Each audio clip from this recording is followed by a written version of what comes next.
Hello dear students, आज के class में हम लोग टॉपिक नंबर 5.3 देखेंगे जो मैग्नेटिज्म एंड गॉस लॉ है।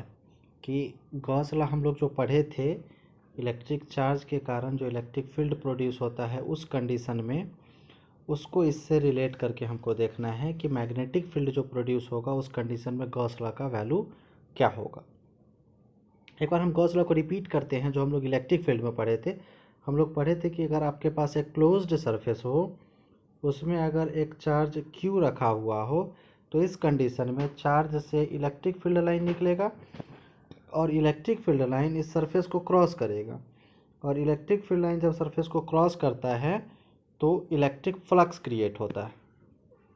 तो जो इलेक्ट्रिक फ्लक्स यहाँ पे क्रिएट होगा वो इलेक्ट्रिक फ्लक्स यहाँ पे बराबर होगा closed surface integral of electric field over the small area, वो बराबर होता है इसके अंदर जो चार्ज है उस चार्ज के 1/ε0 टाइम्स के। ये बात आप पहले से पढ़े हुए हैं, पहले से इस बात को आप जान रहे हैं कि गॉस लॉ जो है वो बराबर होता है close surface integral of electric field, जो बराबर होता है इसके अंदर जो क्लोज सरफेस अंदर के जो क्लोज्ड सरफेस के अंदर जो चार्ज होता है इस चार्ज के 1/ε0 टाइम्स के। नहीं, तो वही चीज़ हमको यहाँ पर देखना है। अब यहाँ पे आप पहले से एक चीज़ को जान रहे हैं कि मैग्नेटिक पोल तो हमारा कभी भी सिंगल एग्जिस्ट नहीं करता है। अगर आप चाहे कि सिर्फ नॉर्थ पोल आपको मिल जाए या फिर सिर्फ साउथ पोल आपको मिल जाए, तो ये कभी भी संभव नहीं है। जब भी आपको पोल मिलेगा तो हमेशा पेयर में नॉर्थ पोल और साउथ पोल हमेशा साथ में ही मिलेगा, कभी भी सिंगल सिंगल अकेला नहीं मिलेगा। तो आप पहले से इस चीज़ को जान रहे हैं, इस प्रॉपर्टी को जान रहे हैं कि नॉर्थ पोल से मैग्नेटिक फील्ड लाइन क्या होता है, बाहर की तरफ निकलता है, और साउथ पोल में मैग्नेटिक फील्ड लाइन अंदर की तरफ जाता है। नहीं, तो अगर हम एक क्लोज्ड सरफेस ले, इसके अंदर अगर एक मैग्नेट को रखे तो ऑटोमेटिकली इसमें नॉर्थ पोल भी होगा और इसमें साउथ पोल भी होगा, नॉर्मल सी बात है। तो यहाँ से magnetic field line north pole से निकलेगा और घूम के साउथ पोल में चला जाएगा। नॉर्थ पोल से मैग्नेटिक फील्ड लाइन निकलेगा और घूम के साउथ पोल में चला जाएगा। मतलब मैग्नेटिक फील्ड लाइन कभी भी इस क्लोज्ड सरफेस को क्रॉस ही नहीं करेगा। तो जब मैग्नेटिक फील्ड लाइन किसी सरफेस को क्रॉस नहीं करेगा तो मैग्नेटिक फ्लक्स प्रोड्यूस होगा क्या? नहीं प्रोड्यूस होगा मैग्नेटिक फ्लक्स। तो वही इसका कहना है गॉस लॉ का कि मैग्नेटिक फ्लक्स जो यहाँ प्रोड्यूस नहीं होगा। तो क्लोज सरफेस इंटीग्रल ऑफ हम लोग उसमें करते थे इलेक्ट्रिक फील्ड, इसमें क्लोज सरफेस इंटीग्रल ऑफ हमको करना है मैग्नेटिक फील्ड किसके लिए? छोटा सा सरफेस एरिया के लिए। तो जो यहाँ पर मैग्नेटिक फील्ड लाइन सरफेस को क्रॉस ही नहीं करेगा तो मैग्नेटिक फ्लक्स का वैल्यू क्या हो जाएगा? 0। हम लोग जानते हैं कि मैग्नेटिक फील्ड लाइन जब सरफेस को क्रॉस करता है तो मैग्नेटिक फ्लक्स क्रिएट होता है, लेकिन मैग्नेटिक फील्ड लाइन तो क्रॉस ही नहीं कर रहा है, तो मैग्नेटिक फ्लक्स का वैल्यू हो जाएगा 0। इन्हीं सब बातों को हम लोग यहाँ पर लिखे हुए हैं, उसको समझते हैं। एज वी नो, जैसा कि हम लोग जान रहे हैं, magnetic flux will be created, magnetic flux create होगा when magnetic field line crosses the surface, जब मैग्नेटिक फील्ड लाइन सरफेस को क्रॉस करेगा तब। ठीक है। Since magnetic pole never exist alone, आप जान रहे हैं कि मैग्नेटिक पोल कभी भी अकेला एग्जिस्ट नहीं करता है, या तो नॉर्थ पोल या फिर साउथ पोल अकेला कभी भी नहीं होगा, बट ऑलवेज इन पेयर, लेकिन हमेशा क्या होगा? पेयर में होगा। नॉर्थ पोल और साउथ पोल दोनों साथ में ही होगा। When A bar magnet is placed inside a closed surface, जब एक बार मैग्नेट को रखा जाता है एक क्लोज्ड सरफेस, बार मैग्नेट कहने का क्या मतलब? जिसमें नॉर्थ पोल और साउथ पोल दोनों हैं, इसको हम लोग अगर एक क्लोज्ड सरफेस में रखते हैं, फिर magnetic field line comes out from north pole and goes to the south pole, तो magnetic field line north pole से निकलता है और साउथ पोल में चला जाता है। लेकिन मैग्नेटिक फील्ड लाइन क्या है? कभी भी क्रॉस ही नहीं करता है। तो मैग्नेटिक फील्ड लाइन जब सरफेस को क्रॉस नहीं करेगा so no flux will be created, तो यहाँ पर कोई फ्लक्स क्रिएट नहीं होगा, मैग्नेटिक फ्लक्स क्रिएट ही नहीं होगा। तो अकॉर्डिंग टू गॉस लॉ के अनुसार आप जानते हैं magnetic field line over a closed surface, जो मैग्नेटिक फील्ड लाइन है एक क्लोज्ड सरफेस के ऊपर गिव्स द मैग्नेटिक फ्लक्स, क्या करता है, मैग्नेटिक फ्लक्स का वैल्यू देता है, जिसका वैल्यू कितना है, 0। मैग्नेटिक फ्लक्स का वैल्यू है 0। तो ये छोटा सा टॉपिक था। गॉस लॉ जब हम लोग इलेक्ट्रिक फील्ड में देखे थे तो लंबा सा टॉपिक था। गॉस लॉ को हम लोग प्रूफ भी किया था, फिर गॉस लॉ का एप्लीकेशन भी पढ़े थे। तो गॉस लॉ यहाँ पे समझिए तो एक तरह से एग्जिस्ट ही नहीं करता है मैग्नेटिक फील्ड में, तो इसका एप्लीकेशन होने का सवाल ही नहीं है। गॉस लॉ का कोई एप्लीकेशन मैग्नेटिक फील्ड में नहीं है। इसके बाद हम लोग नेक्स्ट टॉपिक 5.4 को देखते हैं। टॉपिक नंबर 5.4 है द अर्थ्स मैग्नेटिज्म। सबसे पहले इस फिगर को हम एक्सप्लेन कर रहे हैं, एक बार आप ध्यान से समझिए फिगर को। यहाँ पे सबसे पहले मान लीजिए कि आपके पास एक अर्थ है और अर्थ का ये एक्सिस है जिस पे अर्थ रोटेट कर रहा है। अब इसमें हम लोग एक मैग्नेट को लेते हैं इस तरह से, मतलब अर्थ जो हमारा मैग्नेट की तरह बिहेव करता है उसमें इस तरह से मैग्नेटिक पोल होता है। इधर हम लोग ले लेते हैं नॉर्थ पोल और इधर हम लोग ले लेते हैं साउथ पोल। आप जान रहे हैं, पहले से आप जानते हैं, पहले से आप सुने हुए हैं कि अर्थ हमारा एक मैग्नेट की जैसा बर्ताव करता है। अगर नहीं भी जान रहे हैं फिर भी कोई बात नहीं है, आपको ये जानना है कि जो हमारा अर्थ है, हमारा पृथ्वी है, वो एक चुंबक की तरह, वो एक मैग्नेट की तरह बर्ताव करता है। वो कैसे बर्ताव करता है इसको समझना है। तो ये इस एक्सिस को हम लोग बोलेंगे ज्योग्राफिक एक्सिस, इसको हम लोग बोलेंगे ज्योग्राफिक एक्सिस। और इसको यहाँ पर जो मैग्नेटिक पोल से लाइन क्रॉस करता है इसको हम लोग बोलेंगे मैग्नेटिक एक्सिस। और जो मैग्नेटिक एक्सिस है और जो ज्योग्राफिक एक्सिस है इसके बीच का जो एंगल बन रहा है वो है 20 डिग्री, वो है 20 डिग्री। हम लोग जानते हैं कि नॉर्थ पोल से मैग्नेटिक फील्ड लाइन निकलता है और साउथ पोल में जाता है, नॉर्थ पोल से मैग्नेटिक फील्ड लाइन निकलता है और साउथ पोल में जाता है। इस तरह से यहाँ पर बहुत सारा मैग्नेटिक फील्ड लाइन निकल कर नॉर्थ पोल से साउथ पोल में जा रहा होगा। फिर अब यहाँ पे ये है हमारा इक्वेटर। आप ज्योग्राफी को अगर ध्यान में लाएं तो इस तरह से जो हमारा लाइन रहता है इसको हम लोग बोलते हैं इक्वेटर, ये वाले लाइन को हम लोग बोलते हैं इक्वेटर। और चूंकि मैग्नेट हमारा इस तरह से तिरछा है तो मैग्नेट के लिए हमारा इक्वेटर भी तिरछा हो जाएगा, तो मैग्नेट के लिए जो हमारा इक्वेटर है ऐसे तिरछा हो जाएगा, इसको हम लोग बोलेंगे मैग्नेटिक इक्वेटर। इन्हीं सब चीज़ों को हम लोग यहाँ पे फिगर में देख रहे हैं, जिसको ध्यान से समझते हैं। सबसे पहले मान लीजिए कि एक अर्थ है और ये है हमारा एक्सिस जिस पे अर्थ रोटेट कर रहा है, जिसका नाम हम लोग दे दिए हैं ज्योग्राफिक एक्सिस, ज्योग्राफिकल एक्सिस। अब ये जो है हमारा मैग्नेट, ये मैग्नेट का हम लोग एक नॉर्थ पोल कंसीडर कर लेते हैं और एक साउथ पोल। इधर हम लोग नॉर्थ पोल ले ले रहे हैं और इधर हम लोग साउथ पोल ले ले रहे हैं। हम लोग जानते हैं कि magnetic field line north pole से निकलती है और साउथ पोल में जाती है, नॉर्थ पोल से निकलती है और साउथ पोल में जा रही है, नॉर्थ पोल से निकलती है और साउथ पोल में जा रही है। यहाँ से भी मैग्नेटिक फील्ड लाइन निकल रही है नॉर्थ पोल से, नॉर्थ पोल से निकल रही है और साउथ पोल में, इसमें एरो आप अंदर की तरफ बना देंगे, साउथ पोल में जा रही है। फिर ये जो हमारा है इसको हम लोग बोलते हैं इक्वेटर। और ये वाला जो हमारा दिख रहा है आपको, ये किसके कारण दिख रहा है, मैग्नेट के प्रभाव के कारण, तो इसको हम लोग बोलते हैं मैग्नेटिक इक्वेटर। और यहाँ जो एंगल बन रहा है ये ज्योग्राफिक एक्सिस और ये मैग्नेटिक एक्सिस, इस दोनों के बीच का एंगल है 20 डिग्री, 20 डिग्री। अब इन्हीं सब चीज़ों को हमको समझना है। If one bar magnet is suspended, अच्छा इसको अगर आप समझना चाहें कि अर्थ हमारा मैग्नेट की तरह बिहेव क्यों करता है, इसको आप ऐसे समझ सकते हैं। सबसे पहले एक बार मैग्नेट लीजिए, इसको एक धागा से बांध कर लटका दीजिए, इसको रोटेट करवा के छोड़ दीजिए, इसको घुमा के छोड़ दीजिए। आप देखेंगे जब ये बार मैग्नेट स्थिर होता है तो स्थिर होने के बाद बार मैग्नेट का जो नॉर्थ पोल है वो अर्थ के नॉर्थ डायरेक्शन में जाके रुक जाएगा, और जो बार मैग्नेट का साउथ पोल है वो अर्थ के साउथ डायरेक्शन में जाके रुक जाता है। ऐसा इसलिए होता है क्योंकि अर्थ के अंदर जो साउथ पोल है अर्थ के नॉर्थ डायरेक्शन में है, और अर्थ के अंदर का जो नॉर्थ पोल है वो अर्थ के साउथ डायरेक्शन में उल्टा है। आपका जो उत्तर दिशा है, उत्तर दिशा में अर्थ के अंदर का जो मैग्नेट है, पृथ्वी के अंदर का जो मैग्नेट है उसका साउथ पोल है, नॉर्थ डायरेक्शन में साउथ पोल है, और अर्थ के साथ साउथ डायरेक्शन में नॉर्थ पोल है, मतलब उल्टा है। उत्तर दिशा में साउथ पोल है, अर्थ के नॉर्थ डायरेक्शन में उत्तर दिशा में साउथ पोल है मैग्नेट का, जबकि अर्थ के साउथ डायरेक्शन में नॉर्थ पोल है। इस चीज़ को आपको थोड़ा सा ध्यान में रखना है।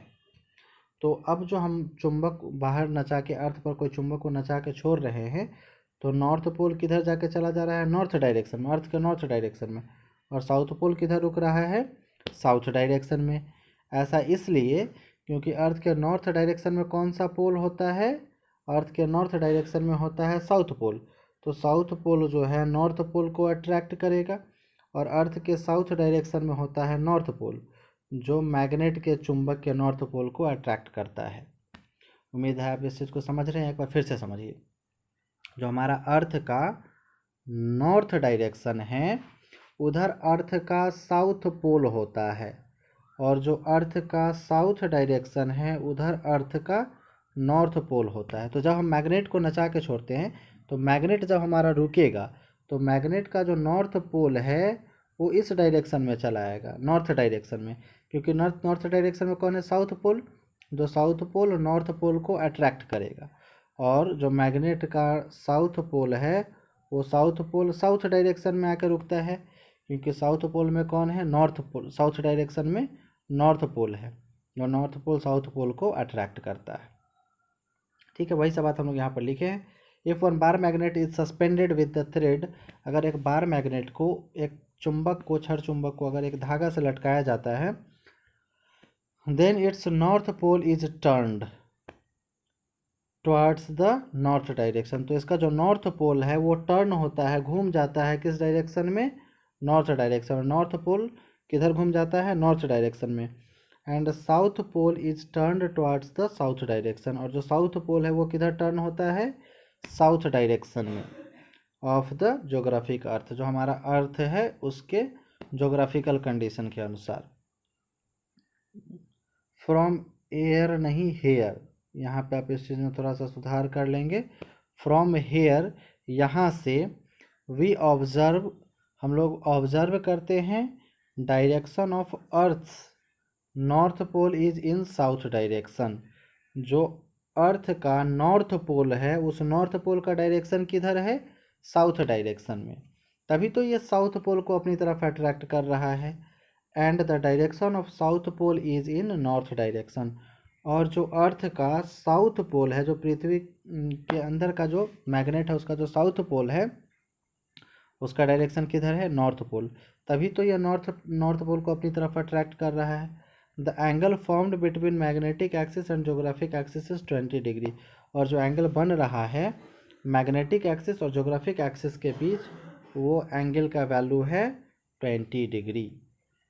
ठीक है, अब थोड़ा मेन चीज़ है, the production of magnetic field on earth can be explained by 3 theories. जो प्रोडक्शन हो रहा है मैग्नेटिक फील्ड का अर्थ के ऊपर, उसको हम लोग 3 थ्योरीज से समझ सकते हैं। तो तीनों थ्योरी को बारी बारी से देखते हैं, क्या क्या कैसे कैसे समझा जा सकता है। फर्स्ट, हम लोग जानते हैं कि अर्थ के अंदर मेटल जो है, धातु जो है, वो पिघला हुआ अवस्था में रहता है, और आप जानते हैं मेटल के अंदर क्या होता है? फ्री इलेक्ट्रॉन्स होता है, या फिर उसी को आप आयन्स बोल सकते हैं कि उसके अंदर आयन होता है। और जब वो आयन हमारा मूव करता है, जानते हैं आपकी जो इलेक्ट्रॉन है या फिर आयन है जब मूव करता है तो इलेक्ट्रिक करंट प्रोड्यूस होता है। और आप ये भी जानते हैं कि अगर किसी वायर से करंट फ्लो कर रहा हो तो इसके चारों तरफ क्या होता है? मैग्नेटिक फील्ड क्रिएट होता है। तो इस कॉन्सेप्ट से हमारा अर्थ मैग्नेट जैसा बिहेव करता है। देखिए, the metal are in molten state inside the earth, जो हमारा मेटल है वो पिघला हुआ अवस्था में रहता है अर्थ के नीचे, विच कॉन्टेन्स आयन्स, जो क्या करता है? अपने अंदर आयन को रखता है। दिज आयन फ्लोज, ये आयन जो है वो क्या करता है? फ्लो करता है। Due to which current is produced, जिसके कारण करंट प्रोड्यूस होता है, और and hence magnetic field is created, और करंट प्रोड्यूस होने के कारण मैग्नेटिक फील्ड क्या होता है? क्रिएट होता है। फिर हम लोग सेकेंड देखते हैं कि सेकेंड थ्योरी क्या है। सेकेंड कॉन्सेप्ट है, इट इज़ ऑब्जर्व्ड दैट, ऐसा ऑब्जर्व किया जाता है कि अर्थ के अंदर आयरन और निकेल जो है, आयरन और निकेल सॉलिड प्लेट के रूप में होता है। सॉलिड प्लेट के रूप में होने के कारण जब हमारा अर्थ रोटेट करता है, जब पृथ्वी हमारा घूमता है, तो ये प्लेट मोशन में आने के कारण मैग्नेट की तरह बिहेव करता है और इसके कारण मैग्नेटिक फील्ड क्रिएट होता है। इट इज़ ऑब्जर्व्ड दैट, ऐसा ऑब्जर्व किया गया है कि iron and nickel are present in the solid platform. जो हमारा आयरन और निकेल है वो किस तरह से प्रेजेंट है? सॉलिड प्लेट के रूप में है, SOLID, सॉलिड प्लेट के रूप में है। एज द अर्थ रोटेट्स, जैसे ही अर्थ घूमता है, magnetic field is created due to this both metals. हमारा अर्थ घूमते ही ये दोनों मेटल के कारण मैग्नेटिक फील्ड क्रिएट होता है। फिर थर्ड कॉन्सेप्ट है कि जो हमारा आयनोस्फीयर है, आयनोस्फीयर का जो एयर है वो हॉट हो जाता है, किसके कारण? सनलाइट के कारण। और हॉट होने के कारण ये आयोनाइज्ड हो जाता है और आयोनाइज्ड होने के कारण इसका जो आयन है वो आयन हमारा एक चार्ज की तरह बिहेव करता है। जो अगर हमारा एयर फ्लो करता है या ब्लो कहिए, हवा जो हमारा फैलता है या चलती है, तो उस कंडीशन में जो हमारा फ्लो ऑफ चार्ज या फ्लो ऑफ आयन है वो इलेक्ट्रिक करंट प्रोड्यूस करता है और इलेक्ट्रिक करंट के कारण इसके चारों तरफ मैग्नेटिक फील्ड क्रिएट होता है।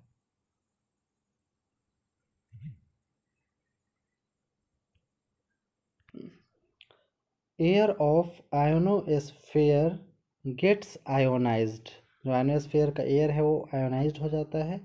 This ionised gases when flows, ये आयोनाइज्ड गैस जब फ्लो करता है, current is produced, current produce होता है, hence magnetic field is created, और इस तरह से मैग्नेटिक फील्ड हमारा क्रिएट हो जाता है। चलिए नेक्स्ट टॉपिक देखते हैं। अब हमको थोड़ा सा देखना है properties of magnetic field. Magnetic field का क्या क्या प्रॉपर्टी है? जैसे हम लोग इलेक्ट्रिक फील्ड का कुछ प्रॉपर्टी देखे थे, उसी तरह मैग्नेटिक फील्ड का भी कुछ प्रॉपर्टी है। तो फर्स्ट प्रॉपर्टी है magnetic field lines come out from the surface of magnet and from the close loop. Magnetic field line जो है मैग्नेट के सरफेस से निकलेगा और वो क्लोज लूप बनाएगा, क्लोज लूप फॉर्म करेगा। फिर जबकि इलेक्ट्रिक फील्ड लाइन को आप देखते थे, इलेक्ट्रिक फील्ड लाइन सरफेस से निकलता था, मेटल के सरफेस से निकलता था, लेकिन क्लोज लूप नहीं बनाता था।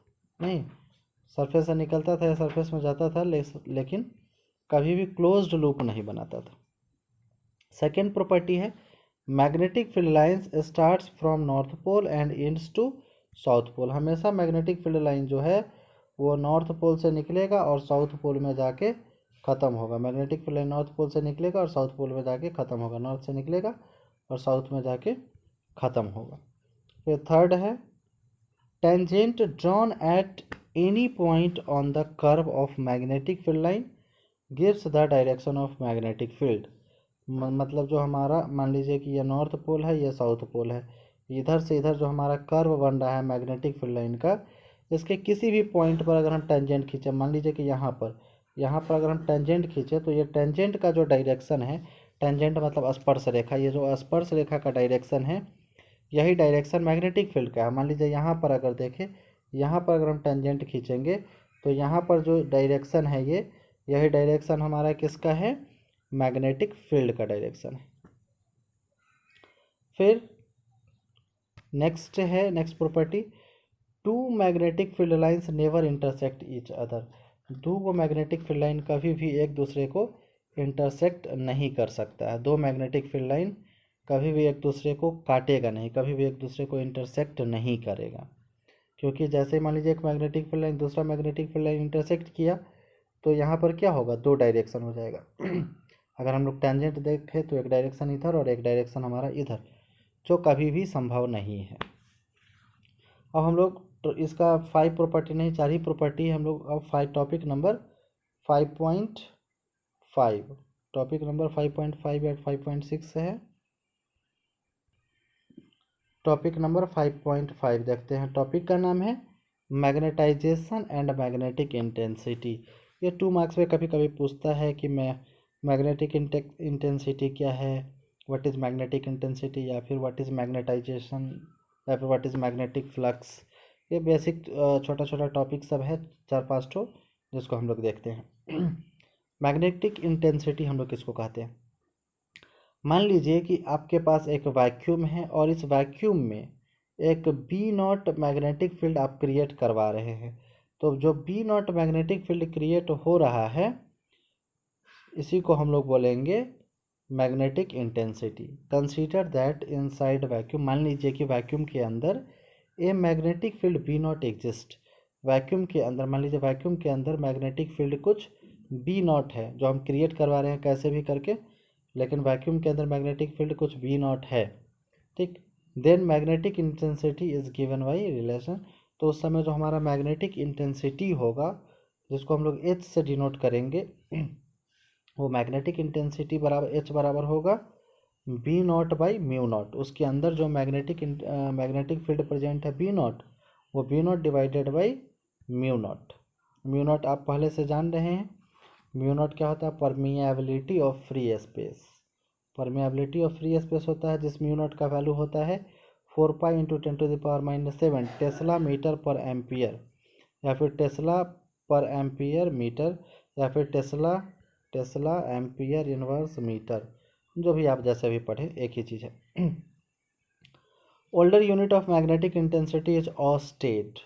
जो ओल्डर यूनिट है मैग्नेटिक इंटेंसिटी का वो है ऑस्टेट। तो इसको भी आप ध्यान में रखेंगे, कभी कभी ऑप्शन में ये भी पूछ देता है ऑब्जेक्टिव में कि ऐसा यूनिट जो है ऐसा यूनिट तो इसका पूछेगा ही, तो आप ये डाल देंगे। और जो मैग्नेटिक इंटेंसिटी है इसका यूनिट है हमारा ऑस्टेट। फिर हम लोग नेक्स्ट देखते हैं मैग्नेटाइजेशन। तो it is defined as the magnetic moment developed per unit volume. जो मैग्नेटिक मोमेंट है हमारा, मैग्नेटिक मोमेंट आप जानते हैं m इंटू 2l। तो जो मैग्नेटिक मोमेंट है वो मैग्नेटिक मोमेंट को अगर हम पर यूनिट वॉल्यूम से डिवाइड करें तो हमको क्या मिलता है, magnetization. It is defined as magnetic moment developed per unit volume. जो मैग्नेटिक मोमेंट डेवलप हो रहा है पर यूनिट वॉल्यूम पे, इसको हम लोग कहेंगे मैग्नेटाइजेशन, जिसको हम लोग कैपिटल आई द्वारा डिनोट करेंगे। मतलब आई इक्वल टू हो जाएगा magnetization, I equal to magnetic moment m divided by volume v। फिर है मैग्नेटिक फ्लक्स, या फिर मैग्नेटिक फ्लक्स का जो डिफिनीशन है इसी को हम लोग मैग्नेटिक इंडक्शन भी बोलेंगे।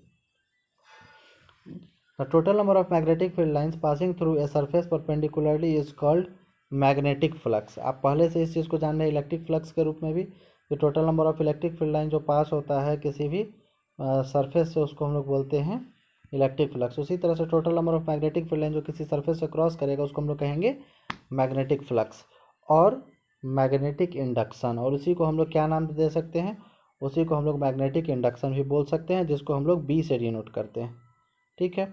और मैग्नेटिक इंडक्शन पूछेगा फिर भी यही डिफिनेशन आप लिखेंगे, मैग्नेटिक फ्लक्स पूछने पर भी यह डिफिनेशन आप लिख सकते हैं। फिर है मैग्नेटिक फ्लक्स एक और कंडीशन में हो सकता है। कंडीशन ये है, if magnetic field line passes through the surface at some angle. अगर मैग्नेटिक फील्ड लाइन किसी सरफेस से कुछ एंगल बनाते हुए अगर क्रॉस करे तो इस स्थिति में then closed surface integral of magnetic field. तो उस कंडीशन में जो क्लोज सरफेस इंटीग्रल है मैग्नेटिक फील्ड का वो मैग्नेटिक फ्लक्स का वैल्यू देता है। मतलब मैग्नेटिक फ्लक्स जो है वो बराबर क्या हो जाएगा, close surface integral of magnetic field over the surface. जो हमारा क्लोज सरफेस इंटीग्रल है उसके बराबर हो जाएगा। Close surface integral of magnetic field जो है वो मैग्नेटिक फ्लक्स के बराबर हो जाएगा। कब, जब हमारा मैग्नेटिक फील्ड लाइन कुछ एंगल बनाते हुए क्रॉस करेगा तब। फिर ऐसा यूनिट ऑफ मैग्नेटिक फ्लक्स, ये इंपॉर्टेंट है, बराबर आपके बोर्ड एग्जाम में कई बार पूछता है कि मैग्नेटिक फ्लक्स का ऐसा यूनिट क्या है। तो मैग्नेटिक फ्लक्स का ऐसा यूनिट होता है वेबर। इसको आप ध्यान में रखेंगे, मैग्नेटिक फ्लक्स का ऐसा यूनिट वेबर है। फिर मैग्नेटिक ससेप्टेबिलिटी, इलेक्ट्रिक ससेप्टेबिलिटी जैसे हम लोग देखे थे ठीक उसी तरह मैग्नेटिक ससेप्टेबिलिटी है, जिसको हम लोग इस सिंबल द्वारा, जीटा सिंबल द्वारा यूज करते हैं। ऐसे ऐसे ऐसे कीजिए और ऐसे नोट कर दीजिए। यहाँ पर अगर ई लिख दिए तो इलेक्ट्रिक ससेप्टेबिलिटी, और अगर आप यहाँ पे एम लिख दिए तो मैग्नेटिक ससेप्टेबिलिटी, ठीक है। तो मैग्नेटिक ससेप्टेबिलिटी का डिफिनीशन है, it is the ratio of magnetic intensity and magnetisation.